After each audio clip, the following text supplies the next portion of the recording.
right, guys. Without further ado, are we ready for the man of the hour? Yeah? Ladies and gentlemen, please welcome to the stage, Raanan Hershberg. I'm a Jew from Kentucky, which I don't recommend anyone doing. Don't do it. And I live in New York now, and no one in New York thinks Jews live anywhere else. Every time I tell people I'm a Jew from Kentucky, they're like, how did a Jew end up in Kentucky, huh? I thought all the Jews were here, hey! And I'm like, well, when my grandpa left Europe before the Holocaust, he wasn't very picky. That's how.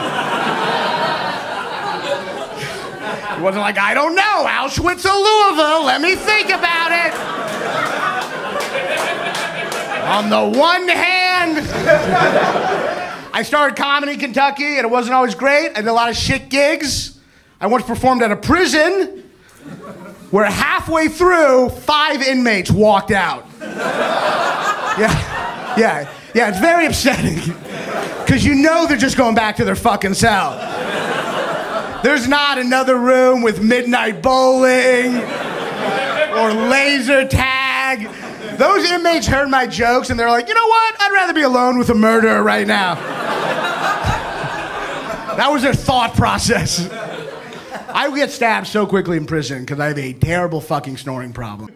I got a bad one. So I went to the doctor and it turns out I have sleep apnea, which if you don't know what that is, that's a medical condition where you're so out of shape that sleep is just a little too much exercise for you. That's where I'm at in my life. I am not ready for the intense workout of lying in my bed for 8 hours. I'm falling apart. I'm 35, it's all just going downhill. My doctor told me I had fatty liver disease this year. Anyone else have a disease that sounds like your physician's making fun of you? I'm afraid to go back. I'm gonna go back, find out I have man-tit diabetes.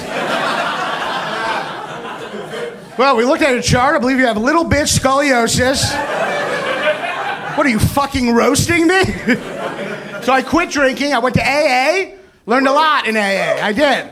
I learned that, I don't know if you all know this, I learned that alcohol and weed, while seeming harmless, are actually a gateway to born-again Christianity. Sorry for the people who clapped at the beginning of that joke. Should wait till the punchline. I don't do anything anymore. I used to do Adderall. Where are my Adderall fans at, huh? Right? Couple focus claps in the corner over there. I got addicted to Adderall. I did. I went to Narcotics Anonymous, which I do not recommend doing. Do not go to Narcotics Anonymous for an Adderall addiction. You will feel very out of place. Everyone in there was like, I OD'd on heroin 12 times. I lost custody of my kids. I'm like, you think that's bad? I once wrote a screenplay. They're like, get the fuck out of here right now. Oh, you blew a guy for coke? You know what really blew? The third act of my screenplay. It was all over the place. It had no continuity. So now I'm sober, I'm trying to meet women, it's tough, I don't know the rules anymore. Apparently it's presumptuous to bring your CPAP machine on a first date. Don't do it, it's a cocky move. Show up with that CPAP. They're like, what's that for? Just in case things get hot and heavy. I always sucked with women. I lost my virginity at 21, which is embarrassing. This is how embarrassing it is. I'm lying. I was 25. That's how embarrassing. And being a virgin now, people are very embarrassed. They used to be proud of that shit. It's really made a switch. It has. Jesus' mother was so proud about being a virgin, she had it in her name. That's how she introduced herself. That's how she was like, hi, I'm the Virgin Mary. And you just be like, I'm bisexual Phil. What are we doing?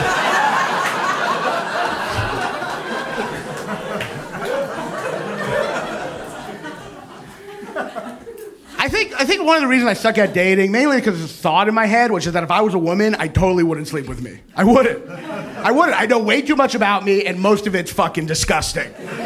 So how do I get a woman to sleep with me when I know I wouldn't sleep with me if I was her?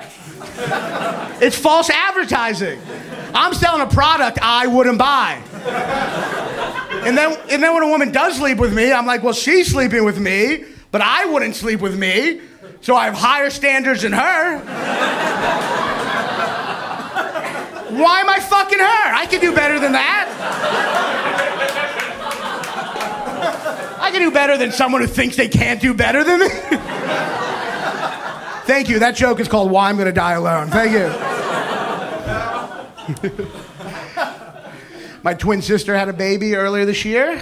Yeah. Every time I tell people I have a twin sister, half the people I tell that to, even more than half, go, oh, you got a twin sister? Let me ask you, identical or fraternal? Right, a couple of you laughing over here. The rest of you are the people who ask that goddamn question. And you're all sitting there going, I wonder which one. We'll find out right now. I don't know what to tell these people. Now I just play along. Now I'm like, identical. And they're like, really? How is that? I'm like, it's okay for me.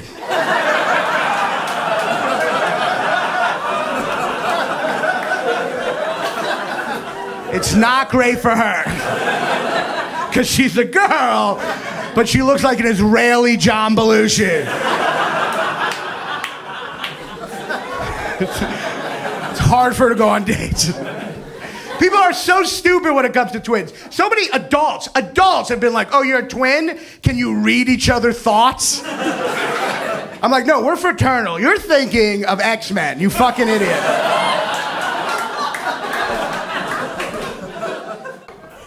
We had a joint bar mitzvah, and we both had speeches, and I went first, and I'm not gonna lie, I fucking crushed. I crushed. Because I don't know if you've been to a bar mitzvah, but you're not expecting, like, I had jokes, and they were not expecting that.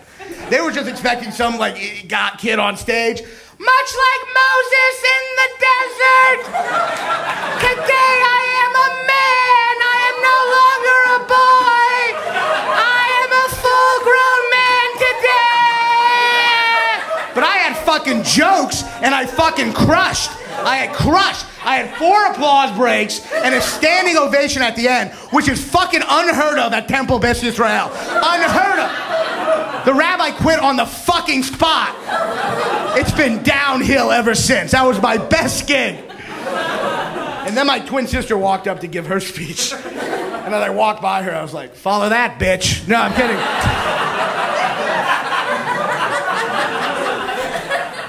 I didn't say that, but she could not follow me. I fucking buried her. It was embarrassing. But the joke's on me, because that day I got the comedy bug and she did not. And today she is a professor who makes 6 figures. While I recently got denied a credit card with a $125 limit. I recently visited her. I visited my mom. My mom is originally from New York. She's very shrill and loud. Yeah. And when I was visiting her, I just hear her yell from outside one day. Oh my God, Raanan! Come outside! There are 4 deer outside! 4 of them! It's incredible! Raanan, come outside! There are 4 deer! 2 parents and 2 babies! It's amazing! Raanan, come outside! And then I came outside, and would you believe they were gone?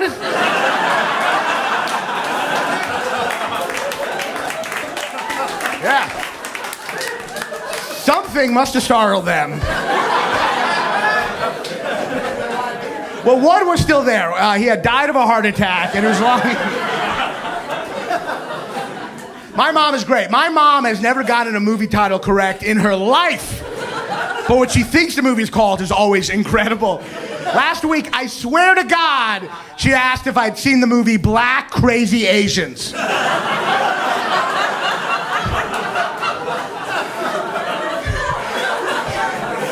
was like, have you seen black crazy Asians yet? I'm like, first off, Mom, the name is Tiger Woods. That's extremely offensive. That would have been one hell of a preview. They're black. They're crazy. This seems racist. Let us finish. They're also Asian. That's not the only thing she called it. Another time, she called it Crazy Rich Assassins. Which sounds like a great idea for a movie. I've been working on the screenplay. That's right, I'm back on Adderall, baby, I'm back. She's been a third grade teacher for like 300 years, and as a result, she can only tell you stories like you're also 8 years old. It's ingrained in her. She'll be like, your cousin Phil's been having an affair for 2 years, which is terrible, because he's married.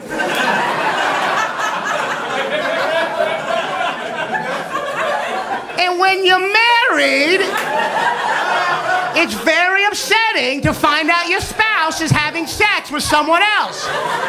It is, and it can make her feel really sad. Have you ever felt sad before?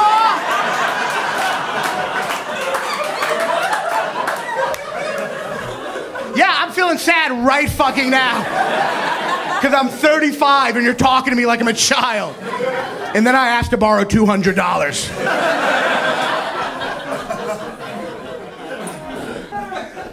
My cat died last year. Yeah, he was 20 years old. Yeah, cats live so fucking long. Because here's the thing about cats. You never know when to put down a cat, because they don't do anything anyway. That's true, there's nothing for them to stop doing. Look, I love cats, but a cat on his best day is a dog that should have been put down 2 years ago.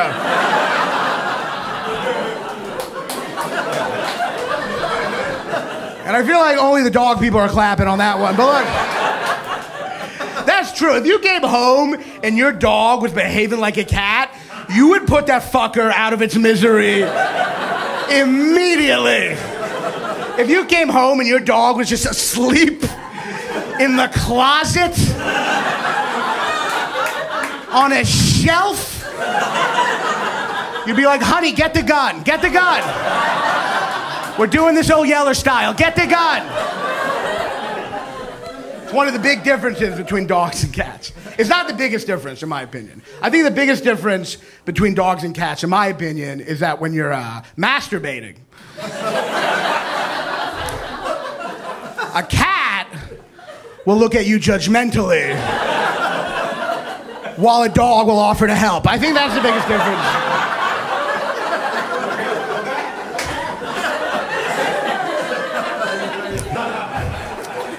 And I know that from personal experience. So a year ago, I don't usually tell this story, but you all typed it up, so I'm going to. A year ago, I was on my friend's bed, I was masturbating, and she had a little Yorkie, right? And the Yorkie jumped on the bed while I was masturbating and started licking my balls. Now look, I pushed away the dog immediately. But if I were to be completely honest, it wasn't the most forceful push.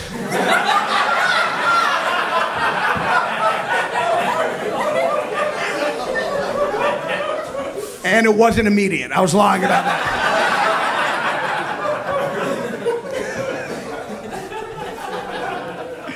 Whatever, it was a girl dog. I'm not gay.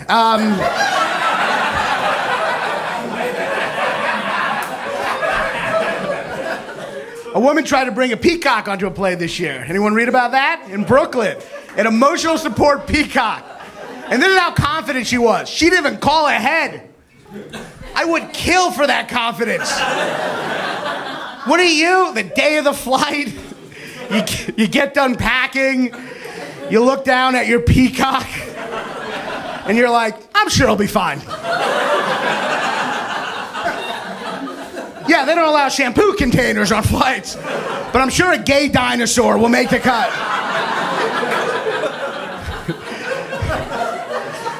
Yeah, they don't allow toothpaste, but I'm sure an animal that looks like if Elton John's soul was trapped in an ostrich, I'm sure they'll send that shit right through security. Sometimes you can have like a traumatizing experience with an animal. I'll tell you about one. I was 7, and I was a fat little kid, and I was in Florida with my family, and we were all swimming in this lake, and there was a herd of manatees, right? And everyone else swam up to the manatees, and they all like backed away scared. And then I swam up to the manatees, and I swear to God, they all at once gave me a look like, oh good, you're here, let's go.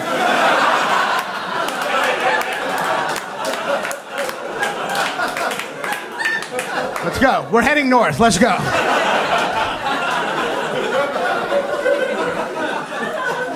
And then I swam with the manatees, and I was raised by them. It's like a fat version of the Jungle Book. Hey, another good screenplay idea, huh?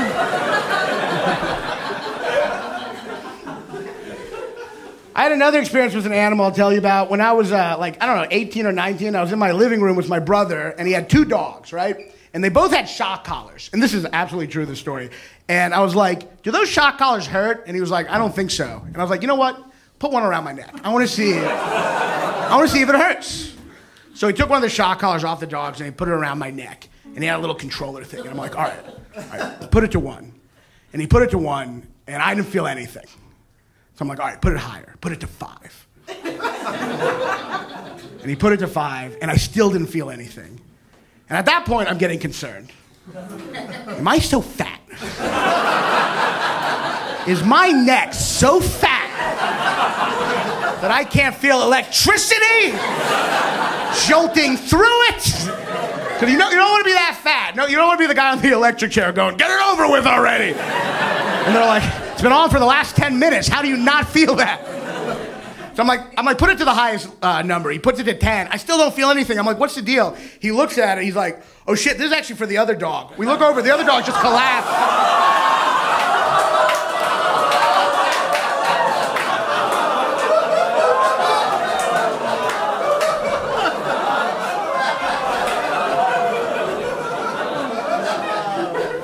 So he died, and no, he was fine. He was fine.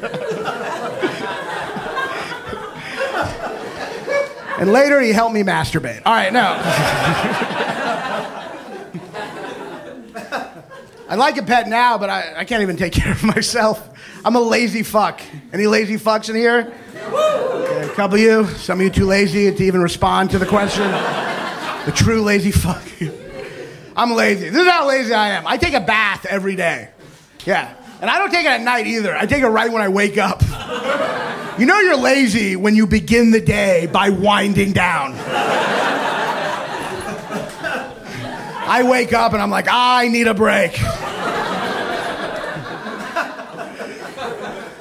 I'm lazy, I'm immature, and I was talking to my buddy, Andrew, about this, and at one point he said, I hear you, man. I'm 38, but I'm still so immature. Like, I have a couple dead mice in my room right now. Yeah, that's not immature, that's fucking disgusting. He's completely confused those 2 words. That's like if the cops that opened Jeffrey Dahmer's freezer and saw all those heads went, whew, this guy's got a lot of growing up to do.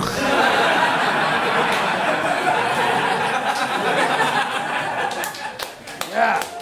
What is that, a chair made out of skin? What is he, in middle school? Clearly a phase. I like serial killers. I find them fascinating. What's your favorite serial killer, man?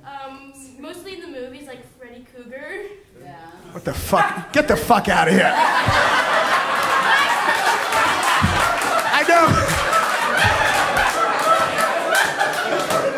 I know you're 8 years old, but get the fuck out of here. Freddy Krueger. My favorite serial killer is the Boogeyman. And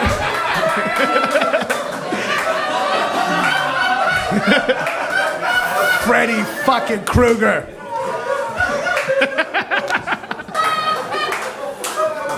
Still remember that episode of Mindhunter dealing with Freddy Krueger. Right after Ted Bundy, there was Freddy Krueger on the loose. Fascinating A&E documentary. You know, he killed almost 12 fictional characters. They'll never come back. And no one cares. That's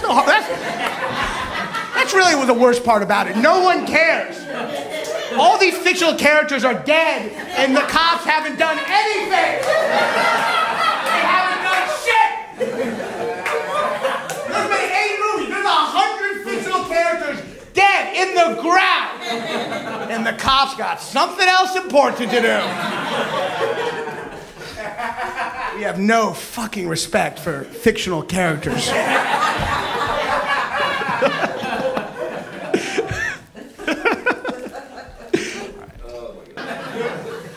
I like Jeffrey Dahmer. I mean, I don't like Jeffrey Dahmer, but I find him fascinating, mainly because every documentary about him, no matter how spooky, it can't help just be funny on accident. There's one documentary on Netflix, you can look it up, it's all serious and somber, and then halfway through, it just cuts to this woman who lives in the apartment next to him, going, he was always cooking things, but I never saw him bring any groceries into the apartment.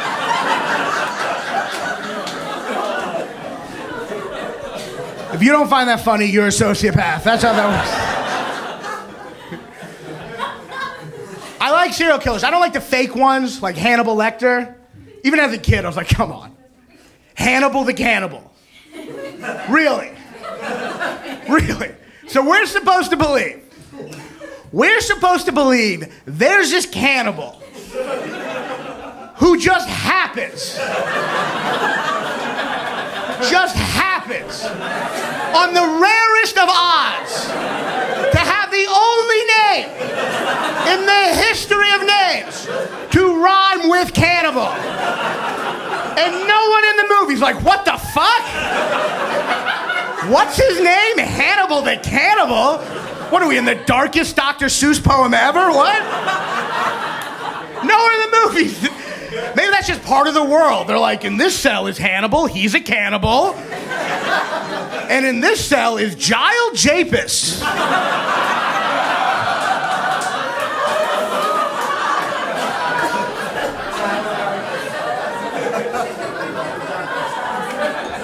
You'll never guess what he's in for.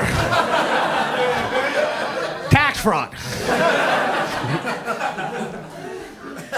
I was almost late getting here. The fucking subway's awful, right? I've been away for a while, and I came back, it's even worse. It's so awful. I waited so long for a train the other day that eventually I decided to just get up from the tracks and keep on living. Has anyone?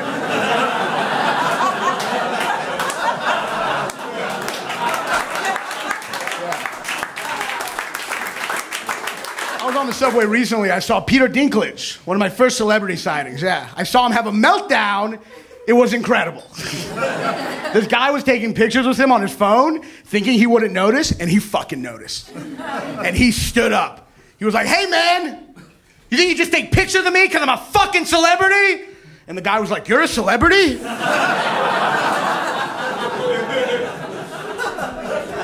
It's crazy. I know, you can't make this shit up. I mean, you can. I made that whole story up, but...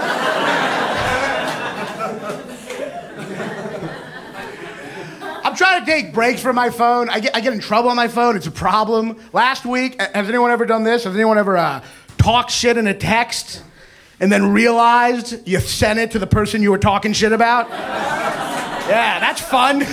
I'm sober. That's the only rush I get now. Last week, I texted, Jeff's a piece of shit, and then I sent it to Jeff. At that point, you just got to keep on going like you don't know. I just texted, but he's got some good qualities too. He's very loyal and forgiving. I can't take texts. If I send you a text and you don't respond to me immediately, I assume you fucking hate me and I go crazy. And Facebook Messenger is the worst for that shit. Because on Facebook Messenger, you can fucking see them read the message.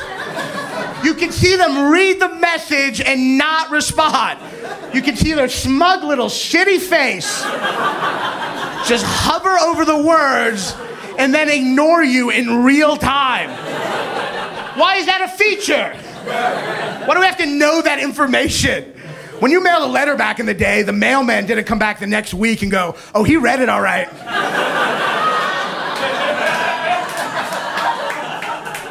Did you think it got lost in the mail? It did not. He was like, I don't want to talk to this piece of shit, and he threw it away. And then he told me to come find you. Here's a little picture of his face.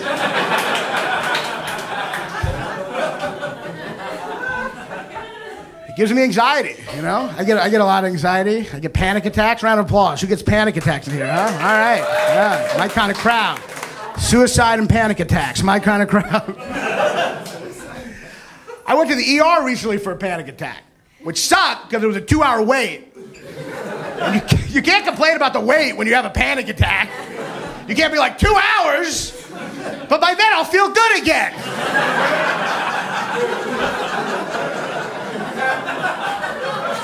I need help now while I think of something else.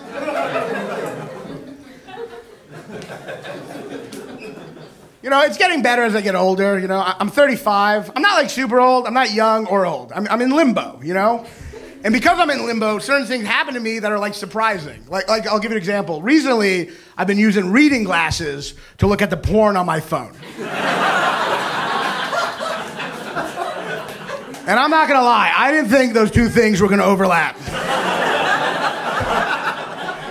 I thought there'd be the porn phase, and then many years later, the reading glasses phase. I didn't think they'd be together. It's like finding out you're gonna one day cut cocaine with your AARP card. It's bizarre. I don't know. I thought reading glasses were to like read the fucking side effects on just Cialis medication, not like hot milk gets bukkake. I didn't think. That's just an example, by the way. I like glasses on women. I find them very sexy. I do. I find glasses on women so sexy that if I starred in the high school rom-com, it would end with me putting glasses on the girl. And then being like, I never realized how hot you were.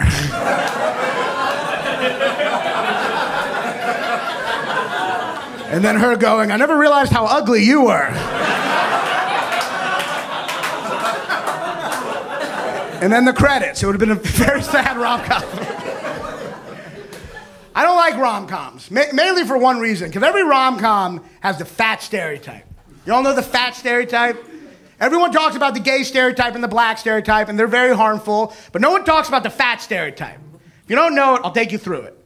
Every rom-com, there's always some good-looking main character played by Ashton, Timberlake, whatever, and he always has a fat friend. And the only thing the fat friend cares about is getting laid. He has no other interests. According to Hollywood, that's all. He's just all horny. Just all he cares about is getting laid. And not even himself getting laid. He's mainly concerned about the good-looking guy getting laid. The whole movie, he's just like, did you fuck her yet? Did you fuck her yet? I would have fucked her by now.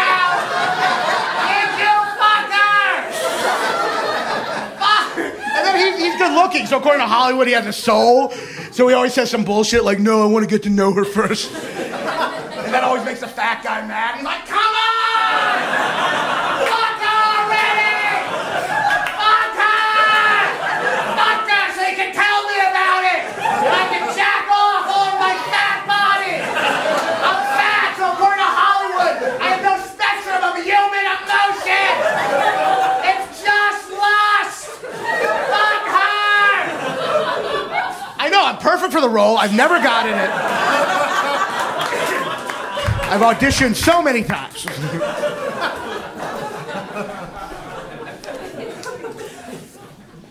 I love doing comedy, though. This is my big love. I've had some other shitty jobs. I was a substitute teacher for a while. Thank you, I'm a hero. I was, and in the training to be a sub, this is absolutely true, in the training they said, don't have sex with any of the kids. They said that. And the guy next to me wrote that down.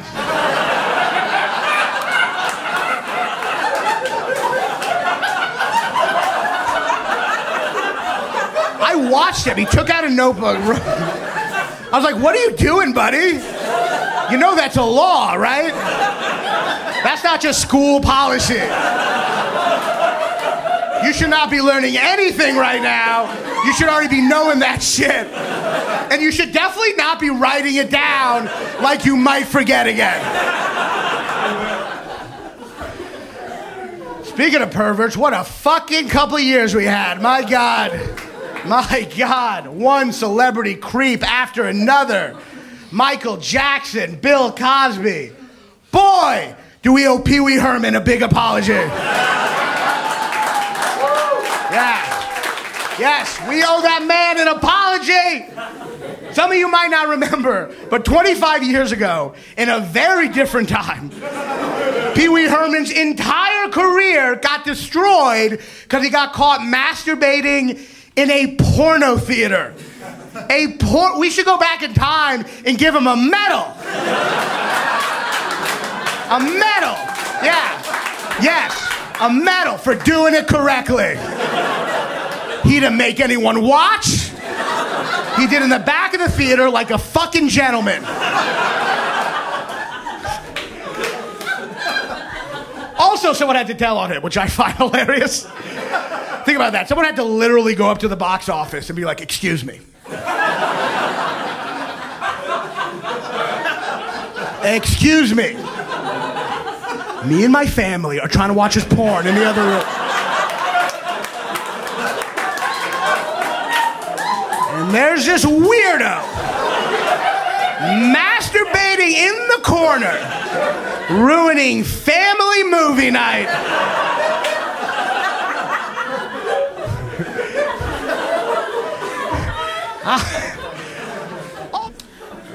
Yeah, no, I support the Me Too movement. I do. I think certain guys' reaction to the Me Too movement reveal just how shitty they are. Like, this is an actual quote my buddy said once. I'm not making this up. He goes, dude, man, this Me Too movement is so scary. I'm gonna just start being nice to women all the time now.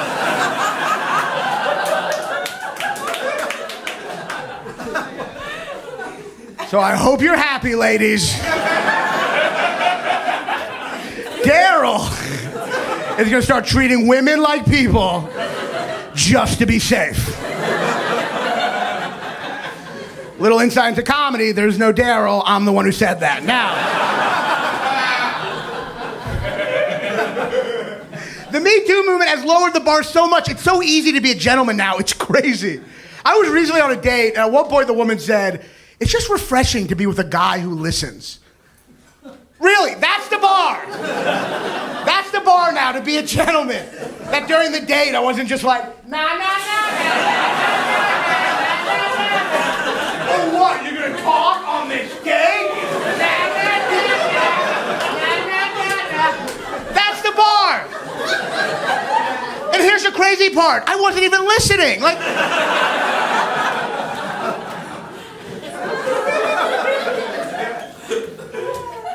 sometimes you meet someone so sexist, it can be shocking. It really can. I was recently opening for a comedian who was a big deal in the 90s, kind of washed up now. Let's call him Pauly Shore. And I was opening for him. And in the middle of the set, they kick out this big redneck guy, right? And he's yelling with his staff. He's all angry. He's like, "Hey, man, I was just talking to my woman. And anyway, Pauly Shore sucks. He had any freaking material." And then the female manager goes, "Sir, you need to leave." And he went, "Shut up, bitch. Men are talking." I know. I was like, "Oh dear." Yeah, I said "oh dear" out loud. I've never said "oh dear" in my life. It was so intense, it gave me like a new expression. I'm not an "oh dear," what am I, in Downton Abbey? I'm not like an "oh." Other people have flight or fight. I have flight or talk like an old British lady, apparently. But it was an intense thing to watch, especially for me, because I live in New York in this liberal bubble where the worst thing you can do is say Bill Maher has its moments.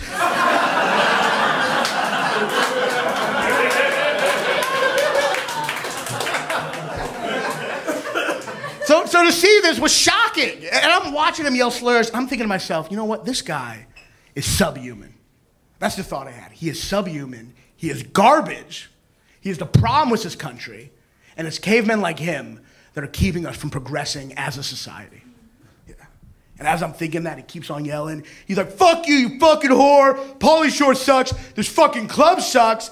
And then he sees me in the corner and he goes, that guy was good.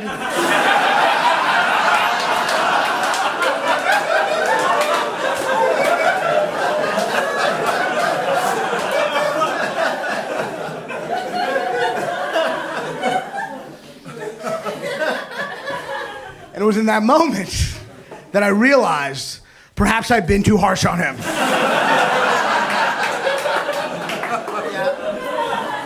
That's a human being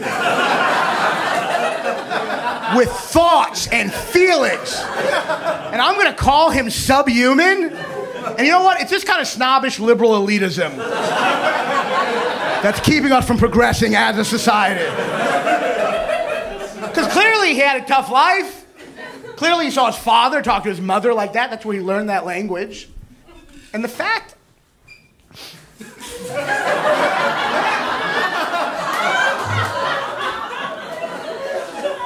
fact that Billy Wayne could come from such a tough upbringing and still be able to recognize comedic genius.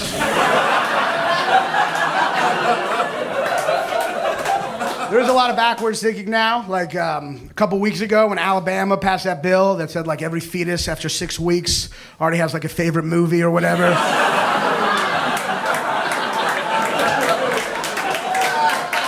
I believe that was what, right?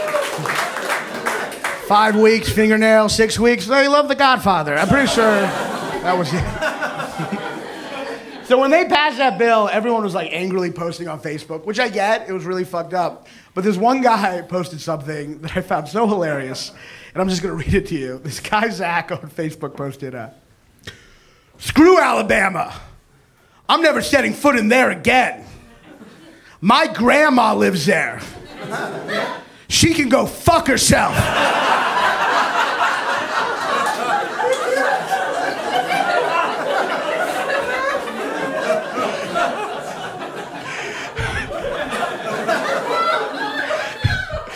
I think about that 14 times a day.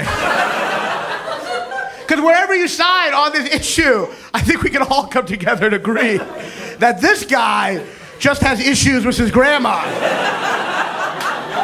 That has nothing to do with abortion. She's like, can you believe they won't remove a Confederate statue in Birmingham?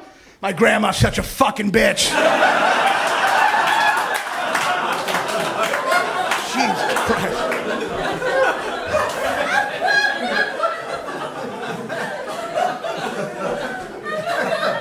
But there is a lot of backwards thinking. Like, I love when it gets really cold, because whenever it gets really cold, there's always some moron who's like, global warming's real, then why is it so fucking cold right now? You know these morons? If global warming's real, why is it so fucking cold right now? And it's like, I actually have no idea.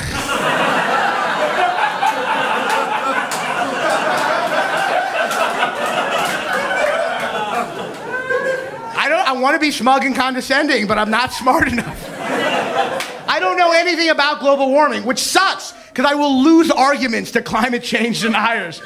Because while they have all the wrong information beats zero information.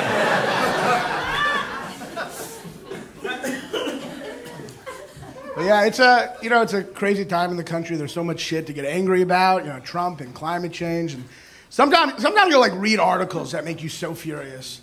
And I read an article recently, and I'm going to try to bring it up without getting too angry. But the article was a true story by Karen Ballard of the Washington Post. A true story about an octopus named Inky that crawled out of a tank in a New Zealand aquarium, went through the window, and back into the ocean. True story. And the line in the article that made me so mad, Karen Ballard of the Washington Post wrote, "This cephalopod version of Shawshank Redemption."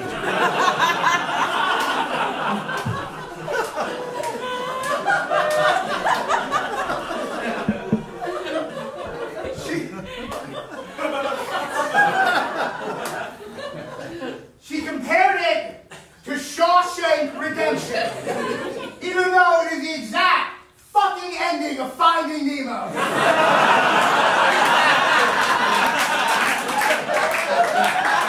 There's no connection to Shawshank. None. It was literally the exact ending of Nemo. Alright, obviously you're not as mad as me. This is unacceptable. So I wrote her an email. Got a lot of time on my hands. And this is the email I wrote Karen Balliard.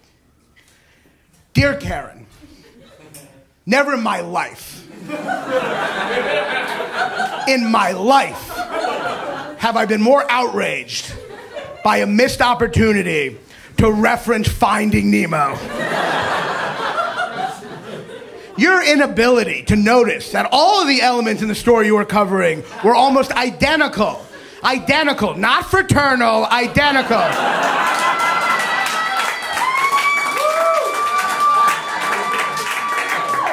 How can you make such a glaring error? The only excuse I can even come up with is that you happen to suffer from the same form of dementia Dory suffers from.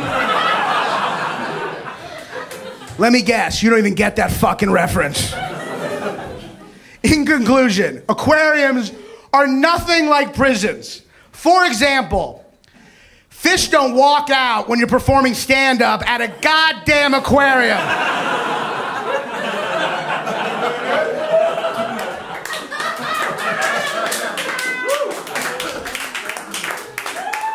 Sincerely, Israeli John Belushi's identical twin sister.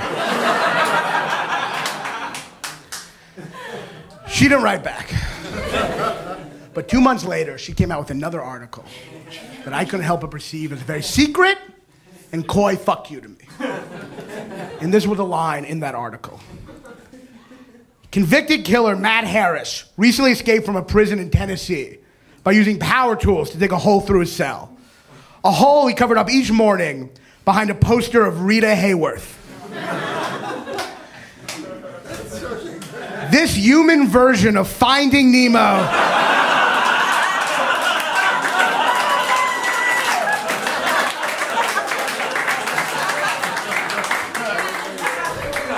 fucking Karen.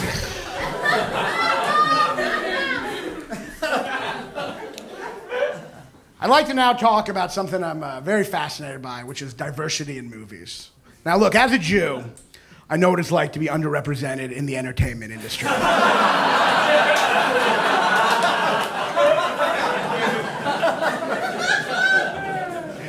But I find people's reaction to different minority casting in movies very fascinating. And I followed it for a couple years. I remember it started about 4 years ago.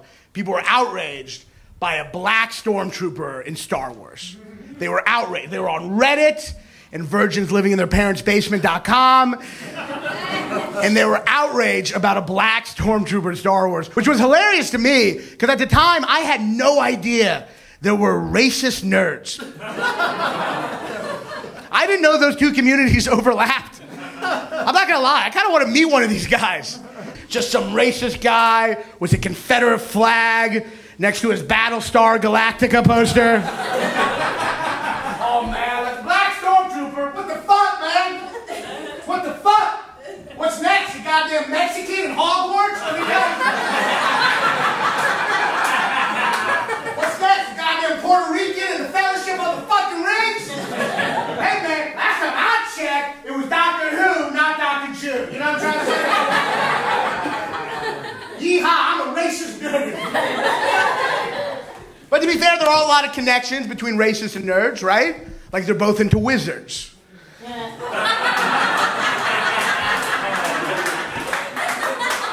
And dragons. So after Star Wars, then it was the all-female Ghostbusters, which I was excited for, because I have a huge crush on Kate McKinnon. And I told that to my friend, and he was like, too bad she's a lesbian. Yeah, that's what's keeping me from fucking her.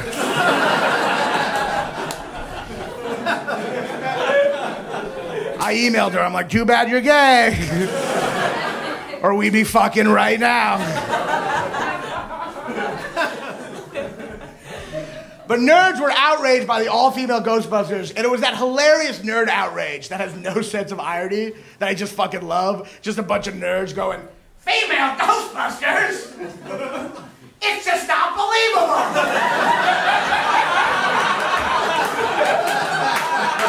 It's not realistic. How am I supposed to suspend my disbelief? First of all, a female body is way too weak to hold a proton pack. Their menstrual cycle would completely throw off the readings on the pyrokinetic energy.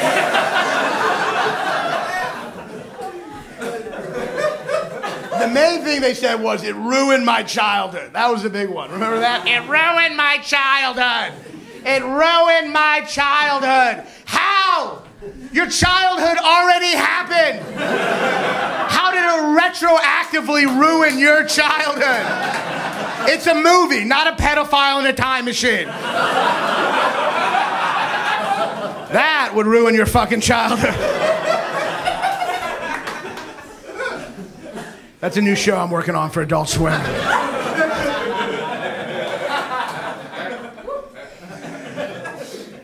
So after Ghostbusters, then it was the Beauty and the Beast remake. And this wasn't the nerds, this was the religious right. They were angered because they felt like there was a scene that suggested Gaston's sidekick LeFou was gay. And they boycotted that movie in a bunch of different cities. And I've seen the movie. I don't know, have you all seen it? Yes. It's blown completely out of proportion. If you haven't seen it, all it is at the end of the movie, there's a dance, and there's just a quick shot of LeFou fucking a guy.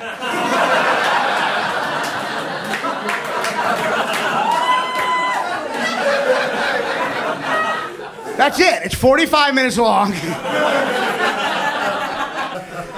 I get why homophobes don't like that movie. I get it. Because what do homophobes always say? Well, if you let gay people get married, what's next? Someone marrying an animal? And that's literally the plot of Beauty and the Beast.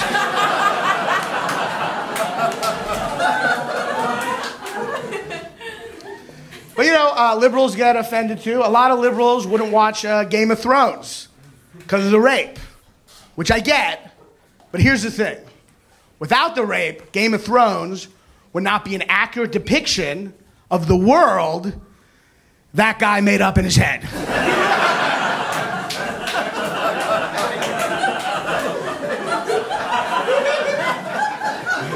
What is George R. Martin supposed to do?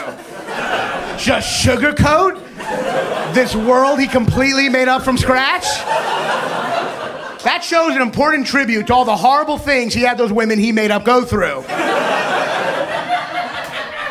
And yeah, it's hard to watch, but that's the way life was like back in his imagination.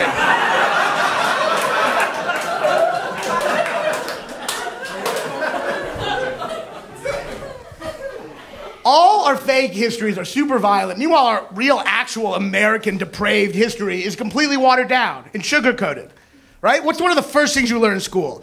In 1492, Columbus sailed the ocean blue. What a fun little poem about a mass murderer. What a fun little Dr. Seussy poem about a genocidal maniac. That's like going, in 1939, Hitler said it's showtime! Yeah! And in 1942, he said, let's kill all the... All right, anyway, look.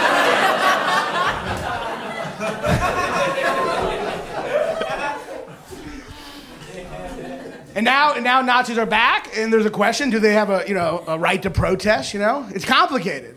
In Germany now, it's illegal to even draw a swastika. Did you all know that? Yeah, it's illegal to even draw a swastika in Germany. I like that.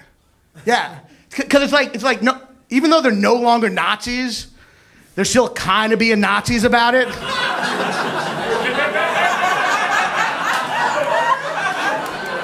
It's like they just still don't get it, you know? They're just like, they're no longer Nazis. In fact, anyone who even draws a swastika, onto the trains! Get on the trains!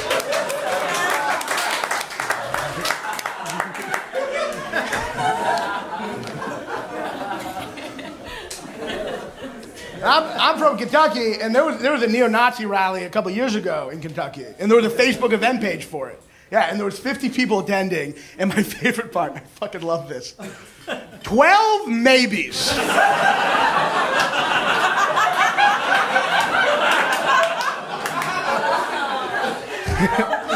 I don't know. I'm wrong, but I always thought bigotry was a real all or nothing type deal. I didn't know people were on the fence about hatred. But apparently, even in hate group communities, apathy is a real big problem. Even in those communities, people are like, I know the Jews and the Muslims are destroying the world, but who has the time, you know what I mean?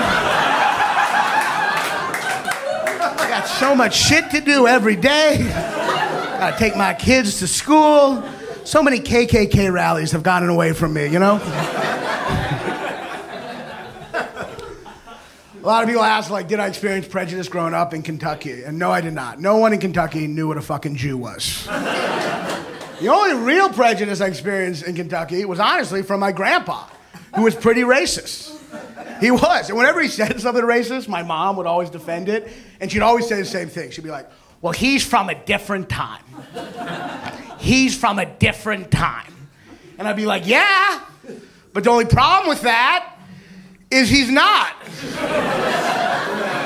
He's from right now.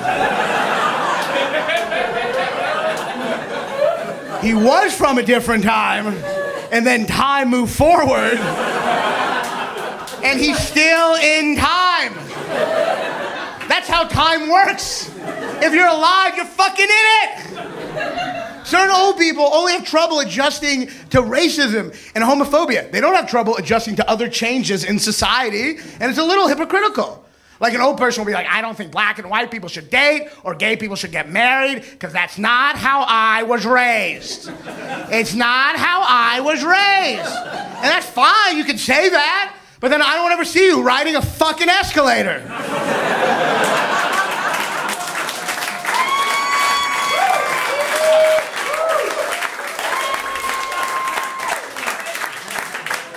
Every time you see an escalator, you should be like, who put this roller coaster in the mall? And just run away.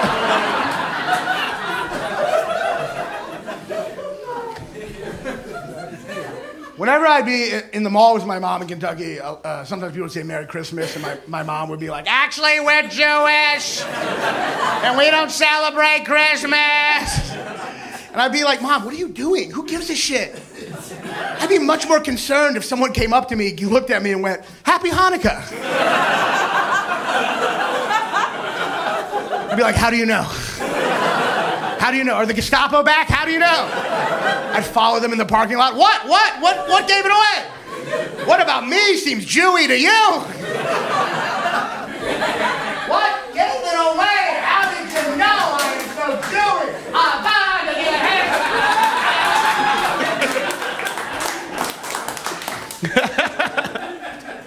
Oh boy, that was just a Jewish minstrel act right there.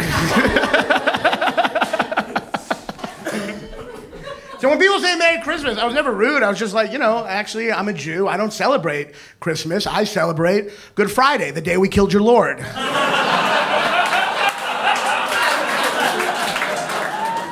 Every time I told people in Kentucky I was a Jew, this is what they said. They go, which one's that again? Is that the one where you don't celebrate birthdays? Or the ones where you churn butter? Or the ones where Tom Cruise is your savior? And I tell them, I say, it's the one your God was raised as. How the fuck do you not know anything about Jews? They're all Jews in the Bible, every one of them. It's a Chinese restaurant on Christmas. It's filled with Jews. How the fuck do you not know? Everyone in my Bible is Amish. I know something about the fucking Amish. They're all Jews. And people forget that shit. They're like, they're Jews, but they're not Jewish. Yes, they fucking are. God was a Jew from the get-go. First line of the Bible. What's the first line? In the beginning, God said, let there be light, and it was good. Not great, just good. That's some Larry David shit right away. Just God going, that was good. Could have been better if I had a little more time. But for 6 days, it's okay. It's not great. If I had 2 weeks, it would have been incredible. But for what it is, it's okay.